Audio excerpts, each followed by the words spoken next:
15வது வினா, இலங்கையில் கண்டெடுக்கப்பட்ட உரோம நாணயங்கள் செய்யப்பட்டிருக்கும் உலோகம். இலங்கையில் வெளிநாட்டு நாணயங்கள் கண்டறியப்பட்டிருக்கு, உங்களுக்கு தெரியும். அதில் இப்போ கேட்கப்பட்டிருக்கிறது இலங்கையில் கண்டெடுக்கப்பட்ட ரோம நாணயங்கள் செய்யப்பட்டிருக்கும் உலோகம். 4 விடை தந்திருக்கிறார்கள்: செப்பு, வெள்ளி, தங்கம், இரும்பு. இந்த வினாக்குரிய விடையை நாங்கள் பார்ப்பதற்கு முன் இந்த நாணயங்கள் பற்றியொருக்கா நாங்கள் பார்ப்போம். நாணயம் என்று பார்த்தோம்னா இப்போ இலங்கையில் பல்வேறு நாணயங்கள் பயன்படுத்தப்பட்டிருக்கு, உங்களுக்கு தெரியும். அனுராதபுர காலம் முதல் இலங்கையில் நாணயம் பயன்படுத்தப்பட்டிருக்கு. அனுராதபுர காலம் முதல் பயன்படுத்தப்பட்டிருக்கு. அப்போ இலங்கையில் கிடைக்கப்பெற்ற மிக பிரதான நாணயமாக ககபண காணப்படுது. இந்த ககபண நாணயம் இங்கே உங்களுக்கு படத்தில் காட்டப்பட்டிருக்குது. இந்த ககபண நாணயம் சில வேளைகளில் உங்களுக்கு பகுதி 2 முதலாம் வினாவின் படம் போட்டு கேட்பதற்காகவும் இந்த வினா கேட்கப்படலாம். இந்த நாணயம் புரண தரண என்னும் பெயராலும் அழைக்கப்பட்டது. இது செய்வதற்கு பயன்படுத்த லோகம் தங்கம். அப்போ இதில் கேட்கப்பட்ட ரோம நாணயம் செய்வதற்கு பயன்பட்ட லோகம் மாதிரி இந்த ககபண நாணயம் செய்வதற்கு பயன்பட்ட லோகமும் கேட்கப்படலாம். இது ககபண நாணயம். அப்போ இலங்கையில் இந்த ககபண நாணயத்தை தவிர யானை, சுவஸ்திகா உருவம் பதித்த, நீங்கள் படத்தில் பார்க்குற மாதிரி யானை, சுவஸ்திகா உருவம் பதித்த நாணயங்களும் பயன்படுத்தப்பட்டிருக்கிறதாக கருதப்படுது. இது பார்த்துருப்பீங்க உங்களோட 10ஆம் ஆண்டு புத்தகத்தில் இந்த படம் காணப்படுது. அடுத்தது லட்சுமியின் உருவம் பதித்த நாணயங்கள். அக என்னும் பொன் நாணயம், அக என்னும் பொன் நாணயம் போன்றனவும் இலங்கையில் பயன்படுத்தப்பட்டிருக்கு. ஒன்று லட்சுமியின் உருவம் பதித்தது, அடுத்தது அக என்னும் பொன் நாணயம் இலங்கையில் பயன்படுத்தப்பட்டிருக்கு. அடுத்தது பொருணர்வை காலத்தில் தம்ப மஸ் என்னும் செப்பு நாணயம் பயன்படுத்தப்பட்டிருக்கு. அப்போ தம்ப மஸ் என்னும் செப்பு நாணயம் பொருணர்வை கால நாணயங்கள் அது செப்பு நாணயங்களாக காணப்படுது. அப்போ இலங்கையில் நாணயங்கள் உள்நாட்டிலேயே உற்பத்தி செய்யப்பட்டிருப்பதுடன் அவற்றை தயாரிப்பதற்கான நாணய சாலைகளும் கண்டறியப்பட்டிருக்கு. இலங்கையில் நாணய சாலைகள் இருந்துள்ளன என்பது தொடர்பான தகவல்களும் கிடைக்கப்பெற்றிருக்கு. அப்போ இலங்கையில் கிடைக்கப்பெற்ற இந்திய நாணயங்கள், இது இந்தியாவிலிருந்து கொண்டு வரப்பட்ட நாணயங்கள். இந்த சுங்கவெறி அறவிட்டது தொடர்பாக நீங்கள் கேள்விப்பட்டிருப்பீங்க, படிச்சிங்க தானே. அதன் அடிப்படையில் இந்தியாவின் நாணயங்கள் இலங்கையில் வர்த்தக தொடர்பு ஏற்பட்டபடியால் அவையுடைய நாணயங்கள் இலங்கையிலையும் கிடைக்கப்பெற்றிருக்கு. அதே மாதிரி இலங்கையுடன் தொடர்பு வச்சிருந்த ரோம நாணயங்களும் இலங்கையில் கிடைக்கப்பட்டிருக்கு. அது சீன நாணயங்கள் இலங்கையில் கிடைக்கப்பட்டிருக்கு. அடுத்தது இலங்கையில் காலத்திற்கு காலம் பயன்படுத்தப்பட்ட நாணயங்கள். இந்த படங்கள் மூலம் நீங்கள் அவதானிக்கலாம். நாணயம் நாங்கள் படிக்கிறதால, நாணயம் தொடர்பாக படிக்கிறதால நாங்கள் என்னத்தை அறிந்து கொள்ள போகிறோம் என்றால் ஒரு நாட்டின் பொருளாதார நிலையை அறிந்து கொள்ளலாம். அதாவது நாணயத்தின் அந்த கேவி முதல் பார்த்தீங்கன்னா அரச காலத்தில் அந்த நாணயங்கள் முதல் தங்கத்தால் செய்யப்பட்டிருக்கும் என்று சொன்னால் அவருடைய கஜானா அல்லது பொருளாதாரம் மிகவும் உயர்நிலையில் காணப்பட்டது. வெள்ளியால் செய்யப்படைக்க அவருடைய நாணய இருப்பு வீதங்கள் குறைவாக இருக்கிறதுனாலே அவை இந்த நாணயம் செய்கிறதுக்கு பயன்படுத்தப்பட்ட உலோகத்திலேயும் ஒரு மாற்றம் ஏற்பட்ட நிலையை அவதானிக்கலாம். அப்போ நாணய மூலாதாரங்கள் மூலம் நாங்கள் என்னத்தை அவதானித்துக் கொள்ளலாம் என்றால் ஒரு நாட்டின் பொருளாதார நிலையை நாங்கள் அறிந்து கொள்ளலாம். வர்த்தகம், பிரதான காலத்தில் நிலவிய வர்த்தகம், இன்றைக்கு நிலவுகின்ற வர்த்தகம் தொடர்பான தகவல்களையும் இந்த நாணயம் ஊடாக நாங்கள் அறிந்து கொள்ள முடிகின்றது. அடுத்தது லோக பாவனை, என்னென்ன லோகங்கள் பயன்படுத்தி இருக்கிறார்கள் என்பவற்றையும் அறிகிறதுக்கு இந்த நாணயங்கள் மூலம் நாங்கள் அறிந்து கொள்ளக்கூடியதாக இருக்குது. அடுத்தது பிரதான நாணயங்கள் பற்றி நாங்கள் படிக்கிற பாடம் நாணய விஞ்ஞானம் எனப்படும். நாணய விஞ்ஞானம் என அழைக்கப்படும். அப்போ இலங்கையில் பயன்படுத்தப்பட்ட பழைய நாணயம் கஸ் எபு என்று அழைக்கப்படுது. இது இந்தியாவில் செய்யப்பட்டது என்று, அது இந்திய வர்த்தகர்களால் இலங்கைக்கு கொண்டு வரப்பட்டது. மற்றது களிமண்ணாலான வட்ட வடிவிலான கலம் என்னும் நாணயம் பொருளாதார நடவடிக்கையில் நாணய மாற்று தொடர்பாக பயன்பட்டிருக்கலாம் என்று கருதப்படுகிறது. இலங்கையில் நாணயம் கிறிஸ்துக்கு முன் 250 வட இந்தியர்களால் கொண்டு வரப்பட்டிருக்கலாம் என்றும் கருதப்படுது. அப்போ வெள்ளி நாணயம் வல்ராட்டாசியர்கள் அதனை கஸ்ஸெபு என அழைக்கிறார்கள். அதை விட வட்டம், சதுரம், நேர்பக்கங்களுடைய வடிவினை கொண்ட இந்த நாணயங்களில் பல்வேறு இலச்சினைகள் பொறிக்கப்பட்டிருந்தன. இலங்கையில் கிறிஸ்துக்கு முன் 1ஆம் நூற்றாண்டில் அல்லது கிறிஸ்துக்கு பின் 1ஆம் நூற்றாண்டின் ஆரம்பத்தில் நாணயம் வெளியிடப்பட்டதற்கான சான்றுகள் கிடைக்கப்பெற்றுள்ளது. அப்போ நாணயம் அச்சிடுவதற்கு பொறுப்பான நாணய வெளியீட்டு அதிகாரி ரூபதக்க என கிறிஸ்துக்கு பின் 2ஆம் நூற்றாண்டு கல்வெட்டில் குறிப்பிடப்பட்டிருக்கு. இலங்கையில் ஆரம்பத்தில் வர்த்தகத்தின் போது நாணயங்களுக்கு பதிலாக உலோகத்தின் நிறை பெறுமதிக்காக பயன்படுத்தப்பட்டது. காசு நாணயம் பயன்பாட்டுக்கு முதல் உலோகத்தின் நிறை பயன்படுத்தப்பட்டது. அனுராதபுர அபயகிரி விகாரையின் அகழ்வுகளில் தங்க லோகத்துண்டு கண்டுபிடிக்கப்பட்டுள்ளது. அதன் மீது ரன் தெவிசி கலந்த என குறிப்பிடப்பட்டுள்ளது.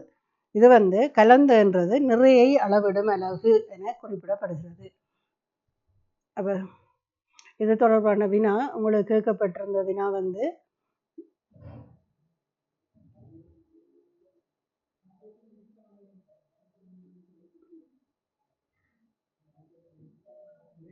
இலங்கையில் கண்டெடுக்கப்பட்ட ரோம நாணயங்கள் செய்ய பயன்பட்டிருக்கும் உலோகம். அப்போ அது செப்பு. வெள்ளி நாணயங்கள் இல்லை, தங்கம் இல்லை, இரும்பும் இல்லை, செப்பு இதில் தான் ரோம நாணயங்கள் செய்யப்பட்டிருக்கு. அப்போ இது தொடர்பாக கடந்த கால வினாக்களை பார்த்தோம்னா 2017ஆம் ஆண்டு 3வது பெரிய கேள்வியின் 3 புள்ளிக்குரிய மார்க்ஸின் ஒரு வினா ஏ பகுதியில் காசு அச்சிடும் பிரிவின் தலைவர் நாங்கள் பார்த்தோனாங்க ரூப அதெக என்று சொல்லி குறிப்பிடப்பட்டிருக்கு. இது நாணயம் தொடர்பான வினாவாக காணப்படுது. 2018ஆம் ஆண்டு எம்சிக்குள்ள 2வது வினா கேட்கப்பட்டிருந்தது. தொல்லியல் அகழ்வாய்வுகள் மூலம் சீன, ரோம, அராபிய மற்றும் இந்திய நாணயங்கள் இலங்கையில் பல்வேறு இடங்களிலிருந்தும் கிடைக்க பெற்றுள்ளன. இவற்றின் மூலம் வெளியிடப்படும் முக்கியமான விடயம். இந்த வினா 4 விட தந்திருக்கணும். ஒன்று இலங்கையில் முன்னேற்றமடைந்த ஒரு பொருளாதார முறை காணப்பட்டமையாகும். 2வது விடை இலங்கையில் நாணயங்களின் புழக்கம் பிரபல்யமாக காணப்பட்டமையாகும். 3வது இலங்கைக்கும் அந்நிய நாடுகளுக்கும் இடையில் முன்னேற்றகரமான வர்த்தக தொடர்புகள் காணப்பட்டமையாகும். 4வது விடை உலகின் பல்வேறு நாடுகளிலிருந்தும் சுற்றுலா பயணிகள் இலங்கைக்கு வருகை தந்திருக்கலாம் என்பதாகும். இந்த அடிப்படையில் மிக பொருத்தமான வினா என்று பார்த்தோம்னா விடை இலங்கைக்கும் அந்நிய நாடுகளுக்கும் இடையில் முன்னேற்றகரமான வர்த்தக தொடர்புகள் காணப்பட்டமையாகும்.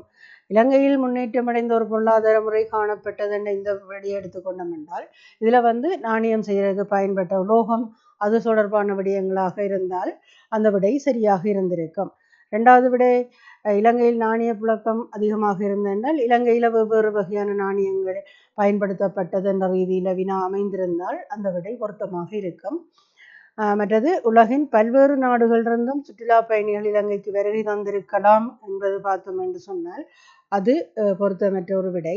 அப்போ இதுக்கு இலங்கைக்கு அந்நிய நாடுகளுக்கு இடையில முன்னேற்றகரமான வர்த்தக தொடர்புகள் காணப்பட்டமை தான் இதுக்கு சரியான விடை. இந்த வினாவிலிருந்து இன்னொரு விடை உங்களுக்கு வினவப்படலாம். இந்த இலங்கையோட தொடர்பு வைத்திருந்த நாணயங்கள், தொடர்பு வைத்திருந்த நாடுகள் சீனா, ரோம், அரேபியா, இந்தியா ஆகிய 4 நாடுகள் கூடுதலான தொடர்பை வர்த்தக தொடர்பை வைத்திருந்தன என்ற ஒரு வினாவும் இந்த வினாவிலிருந்து கேட்கப்படலாம். 2019 கேட்கப்பட்டது 1வது வினா எம்சிக்யூவில் 2019ஆம் ஆண்டு பாஸ் பேப்பர் என்ற 1வது வினா பின்வருவனவற்றுள் நாணய விஞ்ஞானம் பற்றி கற்கும் விடயம் இது. 1வது விடை தந்திருக்கணும் உலோக கைத்தொழில், 2வது தந்திருக்கணும் கட்டட நிர்மாண கலை, 3வது விடை மண்பாட்ட கைத்தொழில், 4வது பிரதான நாணயங்கள். இப்போ நாங்கள் நாணயம் தொடர்பாக பார்த்ததின் அடிப்படையில் நாணய விஞ்ஞானம் பற்றி கற்கும் விடயம் பிரதான நாணயங்கள் என்பது சரியான விடையாக காணப்படுது. இதை நாங்கள் பார்த்துட்டோம்.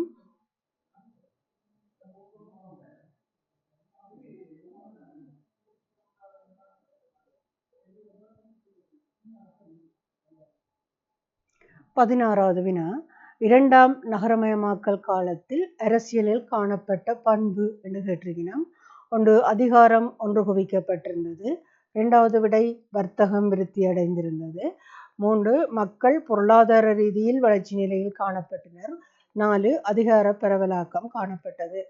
அதில் 1வது விடையை பார்த்தோம் என்றால் அதிகாரம் ஒன்று குவிக்கப்பட்டிருந்தது. இதில் நீங்கள் பார்க்க வேணும், 2ஆம் நகரமயமாக்கல் காலத்தில் காணப்பட்ட அரசியல் பண்பு தான் கேட்கப்பட்டிருக்கு.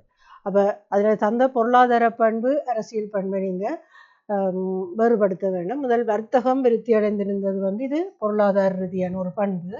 மக்கள் பொருளாதார ரீதியில் வளர்ச்சி நிலையில் காணப்பட்டனர். அப்போ அதுவும் பொருளாதார ரீதியான பண்பு. அப்போ 2 விடையும் இங்கே பிழை என்று சொல்லி உங்களுக்கு தெரிந்துட்டது. மிகுதி இருக்கிறது 2 இருக்குது. ஒன்று அதிகாரம் ஒன்று குவிக்கப்பட்டிருந்தது, அதிகார பரவலாக்கம் காணப்பட்டது. அதிகாரம் ஒன்று குவிக்கப்பட்டிருந்த தன்மை 1ஆம் நகரமயமாக்கலுக்குரியது. அப்போ அதன் அடிப்படையில் அது 1ஆம் நகரமயமாக்கலுக்குரியதாக இருந்தபடினால 2ஆம் நகரமயமாக்கல் காலத்தில் அரசியலில் காணப்பட்ட பண்பு அதிகார பரவலாக்கம் காணப்பட்டது. அப்போ நீங்கள் இதில் 4 விடையிலையும் அது பொருளாதார ரீதியான பண்புகளை இல்லாமல் செய்துட்டு அது பிழை என்று சொல்லிட்டு மிச்சம் 2லையும் அது இது சரி என்று சொல்லி பார்த்தீங்கன்னா அதிகாரம் ஒன்று குவிக்கப்பட்டிருந்தது 1ஆம் நகரமயமாக்கலோட தொடர்பட்டது, அதிகார பரவலாக்கம் காணப்பட்டது 2ஆம் நகரமயமாக்கலோட தொடர்பாக காணப்படுது. அதன் அடிப்படையில் 2ஆம் நகரமயமாக்கல் காலத்தில் அரசியலில் காணப்பட்ட ஒரு பண்பு அதிகார பரவலாக்கம் காணப்பட்டது. அப்போ வர்த்தகம் விருத்தி அடைந்தது சரி, 2ஆம் நகரமயமாக்கலில் காணப்பட்ட ஒரு பண்பு தான். மக்கள் பொருளாதார ரீதியில் வளர்ச்சி நிலையில் காணப்பட்டனர், அதுவும் பொருளாதார ரீதியான பண்பாக இருக்கிறபடியால் 2ஆம் நகரமயமாக்கலுக்கு தொடர்புடைய விடைதான். ஆனால் அரசியல் பண்புன்ற கேட்ட ரீதியில் அதிகார பரவலாக்கம் காணப்பட்டது என்பது சரியான விடையாக காணப்படுது. இது தொடர்பான பாஸ் பேப்பர் வினாக்களை பார்க்க நாங்கள் இதை ஏற்கனவே பார்த்துட்டோம். மேல்வரும் கூற்றுக்களை கருதுக. நகராக்க திட்ட வரைபடங்கள் கேத்திர கணித பொறிமுறை தன்மையில் இருந்து மீண்டு சுதந்திரத்தன்மைக்கு மாற்றமுறுதல். அப்போ நகராக்க திட்ட வரைபடங்கள் கேத்திர கணித பொறிமுறை தன்மையில் இருந்தது 1ஆம் நகரமயமாக்கல் காலம். அதை நீங்கள் இந்த வினாவிலிருந்தே பார்த்து கொள்ளலாம். நகராக்க திட்ட வரைபடங்கள் கேத்திர கணித பொறிமுறை தன்மையில் இருந்தது 1ஆம் நகரமயமாக்கல் காலம். மீண்டும் சுதந்திரத்தன்மைக்கு மாற்றமுறுதல் 2ஆம் நகரமயமாக்கல் காலம். அப்போ நகரங்கள் அளவில் மிக பெரிதானதாக காணப்படாமை, நீங்கள் வாசிக்கைகளை காணப்பட்டமை என்று சொல்லி வாசிச்சிங்க என்று சொன்னால் அது 1ஆம் நகரமயமாக்கல் காலத்துக்குரியதாக இருக்கும். நகரங்கள் மிக பெரிதாக காணப்படாமை 2ஆம் நகரமயமாக்கலுக்குரியது. அப்போ இந்த 2 கூற்றையும் பார்த்தீங்கன்னா நகராக்க திட்ட வரைபடங்கள் கேத்திர கணித பொறிமுறை தன்மையிலிருந்து மீண்டு சுதந்திரத்தன்மைக்கு மாற்றமுறுதல் 2ஆம் நகரமயமாக்கலோட தொடர்புடைய விடயம். அதே மாதிரி அடுத்த கூற்று நகரங்கள் அளவில் மிக பெரியதாக காணப்படாமை 2ஆம் நகரமயமாக்கலுக்குரிய கூற்று. அப்போ முதலாவது விடையை இதில் பார்த்தோம்னா அனுராதபுரமும் பொலனறுவையும் 2ம் 1ஆம் நகரமயமாக்கலுக்குரிய நகரங்களாக இருக்கிறபடினால அந்த விட பிழை. அடுத்து பார்த்தோம்னா அனுராதபுரமும் தம்பதினியாவும். இது அனுராதபுரம் 1ஆம் நகரமயமாக்கல், தம்பதினியா 2ஆம் நகரமயமாக்கல். அப்போ அந்த கூற்றும் பிழையாக காணப்படுது. அடுத்தது தம்பதினியாவும் யாப்பகுவாவும், இது 2ம் 2ஆம் நகரமயமாக்கல் கால நகரங்கள். 4வது பொலனறுவையும் குருநாகலும். இது குருநாகல் 1ஆம் பொலனறுவை 1ஆம் நகரமயமாக்கல் காலம், குருநாகல் 2ஆம் நகரமயமாக்கல் காலம். அப்போ இந்த விடையில் தம்பதினியாவும் யாப்பகுவாவும் காணப்படுது.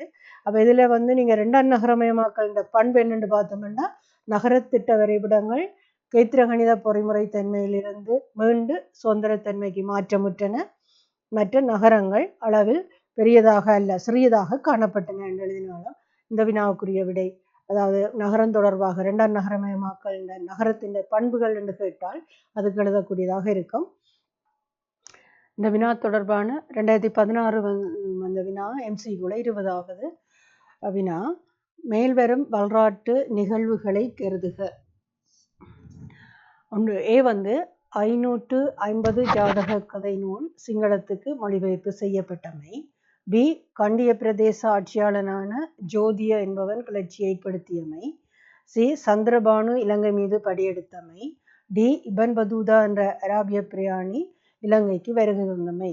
இந்த 4 கூட்டையும் வச்சுக்கொண்டு நீங்கள் ராசதானிகளை போட்டுக்கொண்டு வந்தீங்கன்னா அந்த ஒழுங்கில் உங்களுக்கு தெரியும். இபன் பதூதா இலங்கைக்கு வந்தது கம்பளை ராசதானி காலம். கம்பள ராசதானி காலத்தில் இபன் பதூதா இலங்கைக்கு வந்தார். சந்திரபானு இலங்கை மீது படியெடுத்தமை தம்பதினியா காலம். மற்றது 550 ஜாதக கதை குருநாகல். ஜோதிய கிளர்ச்சி ஏற்படுத்தியமை கோட்டை காலம். அப்போ இதுன்ற அடிப்படையில் நாங்கள் பார்த்தோம்னா எப்படி நீங்கள் 4 கூற்றுக்களுக்கும் பக்கத்தில் அந்த காலம் தெரிஞ்சுது என்று சொன்னால் அதை எழுதினீங்கன்னா அப்போ அதுன்ற முதல் உங்களுக்கு தெரியும். அப்போ முதலாவது காலம் வந்து இதுக்குள்ள தந்ததின்ற அடிப்படையில் முதலாவது சந்திரபானு இலங்கை மீது படையெடுத்தமை தான் முதலாவது. அப்போ சி தான் உங்களுக்கு முதலாவது விடியாக வர வேண்டும். அப்போ அடுத்தது நாங்கள் பார்க்க போகிறது என்ன 550 யாதக கதைகள் சிங்களத்துக்கு மொழிபெயர்க்கப்பட்டமை அது நாங்கள் பார்த்தோம் குருநாகல் காலம். அப்போ 2வது விடியாக வர வேண்டியது ஏ. மற்றது இபன் பதூதா என்ற அராபிய பிரியாணி வந்தது வந்து கம்பளை காலம். அப்போ டி. பி வந்து கண்டிய பிரதேச ஆட்சியாளரான ஜோதிய என்பவன் கிளர்ச்சி ஏற்படுத்தியமை அது கோட்டைக்குரியதாக காணப்படுது. இப்படி நீங்கள் போட்டுட்டு அதன் பிறகு விடிய பார்த்தீங்கன்னா அப்போ CADB என்ற அந்த அடிப்படையில் 2வது வினா இந்த 2வது விடை வந்து இந்த வினாவுக்குரிய சரியான விடையாக காணப்படுது. மற்றது எல்லாம் ஒழுங்கில் இல்லை. மேற்குறித்த நிகழ்வுகளை அவை இடம்பெற்ற கால ஒழுங்கில் கால ஒழுங்கு என்று சொல்லி பார்க்கக்குள்ள அதன் ஒழுங்குமுறையில் பார்க்க மற்றது வந்து குழம்பி காணப்படுறபடினால அந்த விடைகள் பிழையாகவும் இந்த விடை சரியானதாக காணப்படுது. இது நாங்கள் ஏற்கனவே பார்த்தது 2016ஆம் ஆண்டு 2 5வது வினாவில் 2வது பகுதி 4 புள்ளிக்குரிய கேள்வியாக இது கேட்கப்பட்டிருந்தது. வரலாற்று ரீதியான மாயரட்டைக்குரிய 2வது ஆட்சி நிலையங்கள் இரண்டையும் வரலாற்று ரீதியான மலையரட்டைக்குரிய 2வது நகராக்க ஆட்சி மையங்கள் இரண்டையும் தருக நாங்கள் இதை பார்த்துட்டோம். அடுத்த இதுவும் பார்த்து நாங்கள் 3வது வினா 2வது நகராக்க காலத்தில் ஆட்சி நிலையங்களை தெரிவு செய்வது தொடர்பில் செல்வாக்கு செலுத்திய அடிப்படை காரணிகள் 2ஐ விளக்குக. அடுத்த 2017 அதுவும் 4 கூட்டு உங்களுக்கு தந்திருக்கு. அதை நீங்கள் கவனித்து கொள்ளணும். கீழே A தொடக்கம் E வரை இலங்கையில் அதிகாரத்துக்கு வந்த மன்னர்கள் சிலர் அரசராவதற்கு முன்னர் பயன்படுத்திய பெயர்கள் அவர்கள். அப்போ இதில் A வந்து தந்திருக்கு சப்புமல் இளவரசன், B முத்துச்சாமி இளவரசன், C டிக்ரி இளவரசன், D மகா அஸ்தான இளவரசன், E வந்து கண்ணுச்சாமி இளவரசன். அப்போ 5 கூற்று தந்துட்டு கிழக்கு வினாவை பாருங்க. இவற்றை வாசித்து முதலாம் ராஜசிங்கன். அப்போ இதில் கேட்கப்பட்ட நாங்கள் முதலாம் ராஜசிங்கன்ற இளமக்கால பெயர், 6ஆம் பூனேகபாகுன்ற இளமக்கால பெயர், மற்றது ஸ்ரீ விக்ரம ராஜசிங்கன்ற இளமக்கால பெயர் 3 தான் நாங்கள் இங்கே முதல் தெரிந்து கொள்ள வேணும். அப்போ 6ஆம் பூனேகபாகு உங்களுக்கு தெரியும் சப்புமல் இளவரசன். இவர் வந்து கோட்டை ராசதானி காலத்தில் யாழ்ப்பாண ராசதானியிலிருந்து கோட்டைக்கு சென்று அவர் தான் 6ஆம் பூனேகபாகு என்ற பேரிலே அரசனானார். அடுத்தது டிக்ரி இளவரசன் டிக்ரி பண்டார அவர் வந்து சீதவாக்கை மன்னன், அவர் முதலாம் ராஜசிங்கன். மகா அஸ்தான குமாரன் அல்லது மகா அஸ்தான இளவரசன் குமாரன் அல்லது மகா அஸ்தான இளவரசன் இவர் 2ஆம் ராஜசிங்கன். கண்ணுச்சாமி இளவரசன் 6ஆம் ஸ்ரீ விக்ரம ராஜசிங்கன். அப்போ இவ்வளோ பேரையும் பார்த்துக்கொண்டு நீங்கள் அதுக்குரிய விடையை பார்த்தீங்கன்னு சொன்னால் கேட்டது முதலாம் ராஜசிங்கன். முதலாம் ராஜசிங்கம் என்ற இளமக்கால பெயர் டிக்ரி இளவரசன் அல்லது டிக்ரி பண்டாரா, அவன் சீதபாக்கை மன்னன். அப்போ முதலாவது சி வருது. அடுத்தது நாங்கள் பார்க்கோம் 6ஆம் பூனேகபாகு A சப்புமல் இளவரசன். இவர் கோட்டராசதானி என்ற மன்னனானார். மன்னனாகும் பொழுது அவர் மாற்றிக்கொண்ட பெயர் 6ஆம் பூனேகபாகு.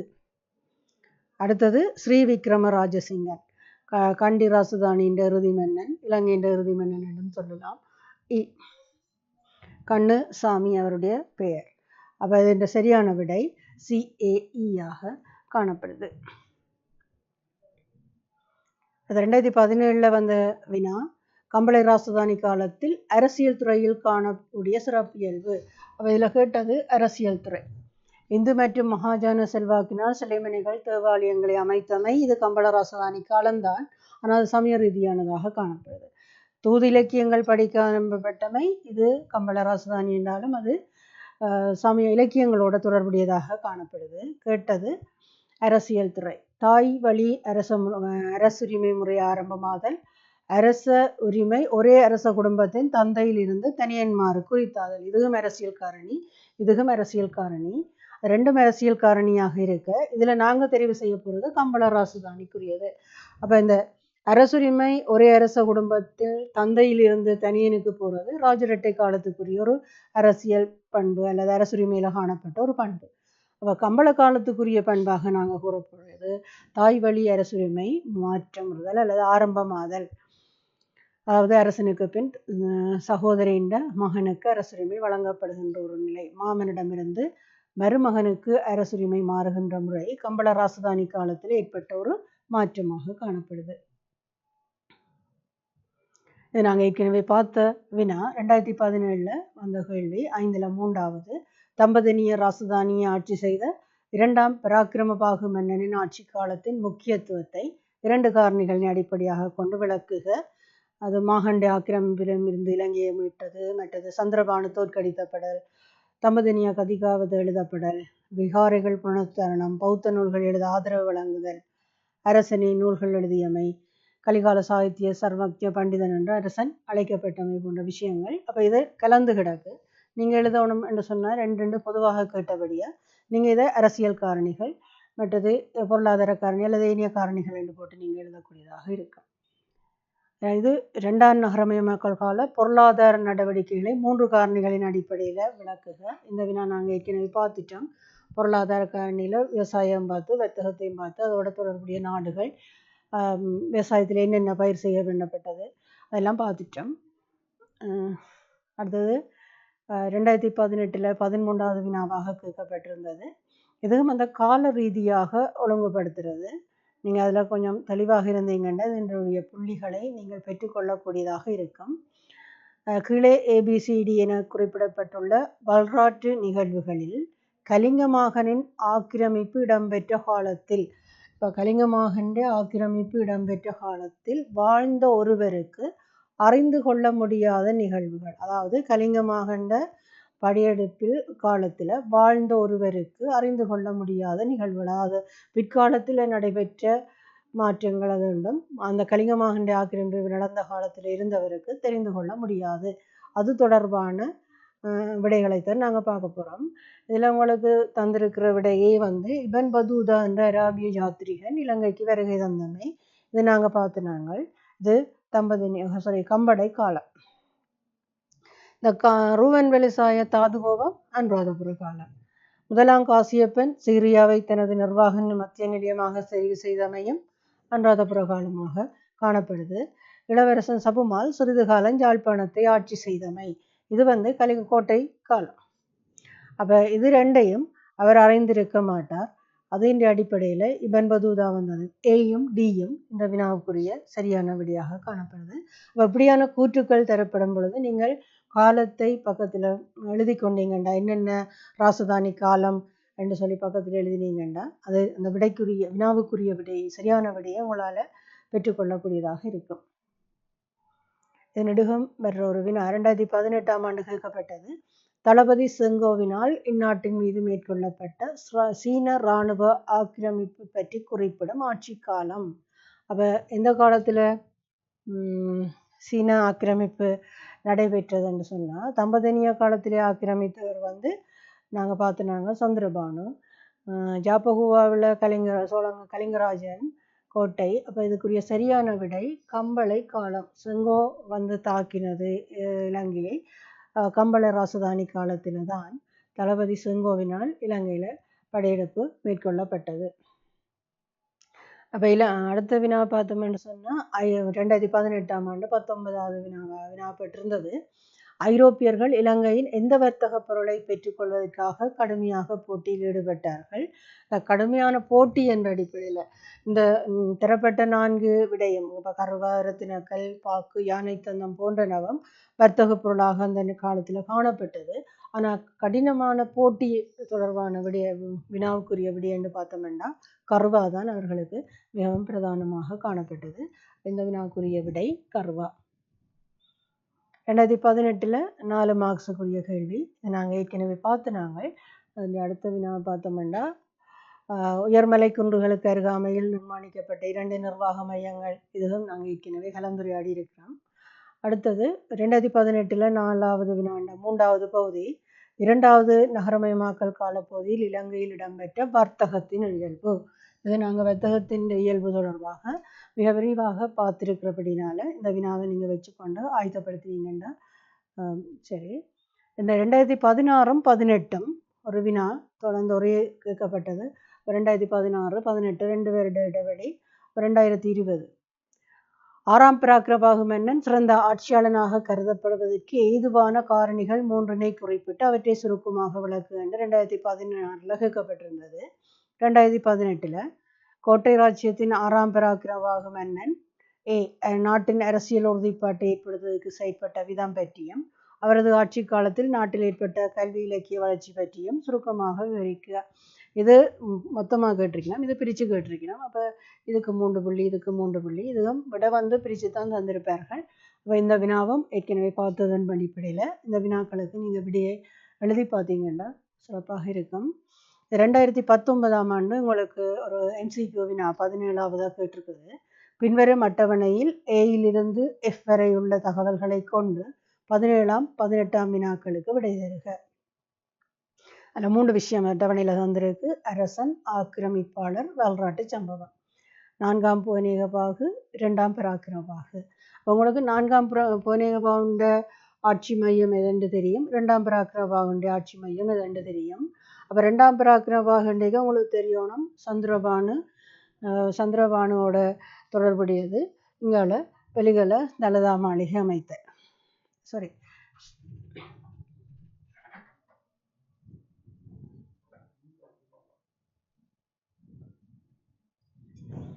அப்போ 2ஆம் பராக்கிரபாகோட தொடர்புடையது சந்திரபானு. வினா என்னென்று பார்த்தோம்னா தம்பதனிய ராசதானி காலத்துடன் தொடர்பான தகவல்களை தரும் விடை என்று பார்த்தோம்னா அப்போ 2ஆம் பராக்கிரபாகு தம்பதனிய ராசதானி மன்னன் உங்களுக்கு தெரியும் உண்டு. அடுத்தது பார்த்தோம்னா சந்திரபானு உண்ட படியெடுப்பு ஒன்று உங்களுக்கு தெரியும். அடுத்தது வெளிகளையில் தலதா மாளிகை அமைத்தமை. அப்போ இது மூன்றும் தம்பதனியாவோட தொடர்புடையதாக காணப்படுது. அப்போ தம்பதனிய ராசதானி காலத்தில் தொடர்புடையதானது 2ஆம் பராக்கிரபாகு மன்னன், சந்திரபானுண்ட படையெடுப்பு, வெளிகளில் தலதா மாளிகை அமைக்கப்பட்டமை. அடுத்த வினான்னு பார்த்தோம்னா ஹம்பளை ராசதானி காலத்துடன் தொடர்பான தகவல்களை குறிப்பிடும் விடையாது. அப்போ நாங்கள் இங்கே 4ஆம் பூவனேகபாகு செங்கோன்ற தளபதி படையெடுத்தது பார்த்து நாங்கள். அடுத்தது பார்த்தோம் இபன் பதூதாண்ட வருகை. அப்போ இதுக்குரிய விடையாக ADE காணப்படுது. அப்போ இந்த காலம் அல்ல உங்களுக்கு கடினமாக இருந்ததுன்னா நேர தர மாட்டான்ன்ற ஒரு அடிப்படையில் உங்களுக்கு சில வேளை கஷ்டமாக இருந்தால் இப்படி ஒரு ஒன்றை விட்டு இப்படி என்று சும்மா உங்களுக்கு கடினமாக இருந்தால், உங்களால் இனம் காண முடியாமல் இருந்தால் மாறி பாட்டிங்கன்னா சில வேளைகளில் சரி வரலாமல் 100% சரி என்று எடுக்க முடியாது. சில சந்தர்ப்பங்களில் அது சரியாக இருக்கும். உங்களால் இனம் காண முடியாத ஒரு சந்தர்ப்பத்தில் அப்படியான ஒரு யுத்தியை கையாண்டிங்கன்னா சில வேளைகளில் அந்த விடை சரியானதாக அமையலாம். இல்லை 17ஆவது வினாவை பார்த்தோம்னா 3ஆம் விஜயபாகு மன்னன் ஆரம்பத்தில் வன்னி தலைவர்களில் ஒருவனாக செயற்பட்டான். இது 3ஆம் விஜயபாகுவை பற்றி தெரியும் உங்களுக்கு. தம்பதனிய ராசதானியை தலைநகராக்கியவர். அப்போ இதில் வன்னி என்பது அதில் கேட்டது வன்னி என்றால் என்னன்றதுதான். அப்போ விடையொன்றை பார்த்தோம்னா ராசரட்டையின் வீழ்ச்சியின் பின்னர் உருவான பிரதான பிரதேச ஆட்சி அலகு. 2வது விடை யாழ்ப்பாண ராஜ்யத்துக்குட்பட்ட ஆட்சி பிரதேசம். 3வது தம்பதனிய ராசதானியின் பின் உருவாக்கப்பட்ட ராசதானியாகும். சில தேசிய தலைவர்களினால் உருவாக்கப்பட்ட பாதுகாப்பரண்களில் ஒன்றாகும். அப்போ இதில் பார்த்தோம்னா வன்னி என்றதை பார்த்தோம்னா இப்போ இலங்கையின் படம் உங்களுக்கு இருக்குது. வன்னி இந்த சில பிரதேசத்தை உள்ளடக்கியதாக இருக்கும். அது யாழ்ப்பாண ராசதானி இங்கே இருந்தது. அப்போ இது இந்த தந்த விடையில் பார்த்தோம்னா ராசரட்டை வீழ்ச்சியின் பிற்பாடு. அப்போ இது யாழ்ப்பாண ராசதானி இதுக்குள்ள பார்த்தோம்னா யாழ்ப்பாண ராசதானி இருந்தது. அப்போ இதுக்குள்ள அப்போ தந்த விடைக்குள்ள எங்களுக்கு மிகவும் பொருத்தமானது என்று பார்த்தோம் என்று சொன்னால் ராசரட்ட வீழ்ச்சியின் பின்னர் உருவான பிரதேச ஆட்சியலகத்தான் இந்த வன்னி என்பது காணப்படுது. அப்போ இந்த விடையை பார்த்தோம்னா சில தேசிய தலைவர்களினால் உருவாக்கப்பட்ட பாதுகாப்பரண்களில் ஒன்றாகும் என்று பார்த்தோம்னா இந்த தேசிய தலைவர்கள் நீங்கள் 2ஆம் நகரமயமாக்கல்ல பார்த்துருப்பீங்க. அந்த ஜாப்பகூவா மலைக்குன்றின் உச்சியில் ராசதானி அமைச்சர் சுபதளபதி, கோவிந்தமலையில் அடித்த ஆதிபாதன், மினிப்பேன்ற சங்க தளபதி இவர்களைத்தான் நாங்கள் என்னென்னு சொல்கிறோம் தேசிய தலைவர்களால் உருவாக்கப்பட்ட பாதுகாப்பரன்னு சொல்கிறோம். அப்போ அதின் அடிப்படையில் எங்களுக்கு வன்னி என்பது ராசரட்டையின் வீழ்ச்சியின் பின்னர் உருவான பிரதான பிரதேச அலகுகளாக காணப்படுது.